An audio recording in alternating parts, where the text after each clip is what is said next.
Всем привет, меня зовут Алексей. Хочу рассказать вам об одном из проектов, который был сделан мной в рамках обучения в школе дизайна ПРОК. Это дизайн корпоративного сайта АКА. АКА – это инновационная компания, основанная в 2016 году в Китае, специализирующаяся на создании периферийных устройств для геймеров с акцентом на дизайне и культурных элементах. Она предлагает широкий выбор настраиваемых графических клавиатур и комплектующих, обеспечивая пользователям доступ к разнообразным раскладкам, цветовым решениям и переключателям. На экране вы можете посмотреть, как изначально выглядел этот сайт. Задачи, которые передо мной стояли, когда я приступал к этому проекту, сделать дизайн более индивидуальным, чтобы мой дизайн отображал стилистику бренда. Также в рамках проекта хотелось поработать с нестандартной сеткой и интересными композициями.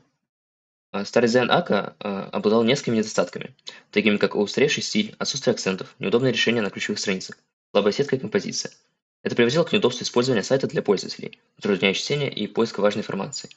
Передо мной в первую очередь стояла задача сделать сайт логичным, продуманным для пользователя. То есть, чтобы информация не сливалась и была удобна для восприятия. И, конечно, хотелось стилистически разнообразить сайт, сделать его более индивидуальным. Давайте теперь посмотрим, какой дизайн-концепт у меня получился в конечном итоге. Этот сайт использует основной цвет бренда вместе с его темным вариантом для фона, а также использует акцентный белый цвет. Это сочетание придает компании интересный и уникальный стиль. Кроме того, здесь выделяются яркие элементы, такие как крупная типографика с декоративными элементами и красочные изображения товаров, которые привлекают внимание пользователей и стимулируют его к совершению покупок. Если говорить о работе с сеткой, то здесь я использовал шестиколоночную сетку.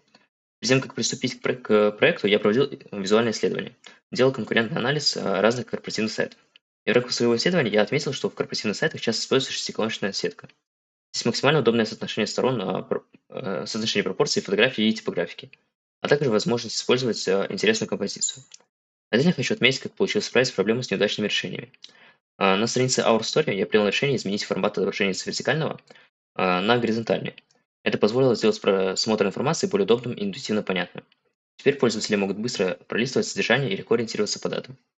На странице Partners, чтобы улучшить пользовательский опыт, было принято решение перейти от простого списка к формату каталога.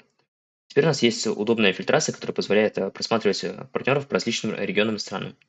Кроме того, партнеры теперь представлены в виде карточек с логотипами, что значительно облегчает визуальное восприятие и быстрое ознакомление с брендами. Исправление с фильтрацией. Простой вертикальный список фильтров был заменен на более удобную четырехколоночную таблицу с удобными разделителями. Это позволило пользователям изучать всю информацию на одном экране без необходимости постоянного скроллинга. Теперь информация отображается в небольшом поп-ап окне, что улучшает удобство использования.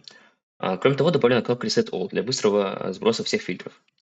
В совокупности сайт прошел через значительные изменения и теперь выглядит ярко и запоминающийся. Я смог передать атмосферу бренда через дизайн и контент.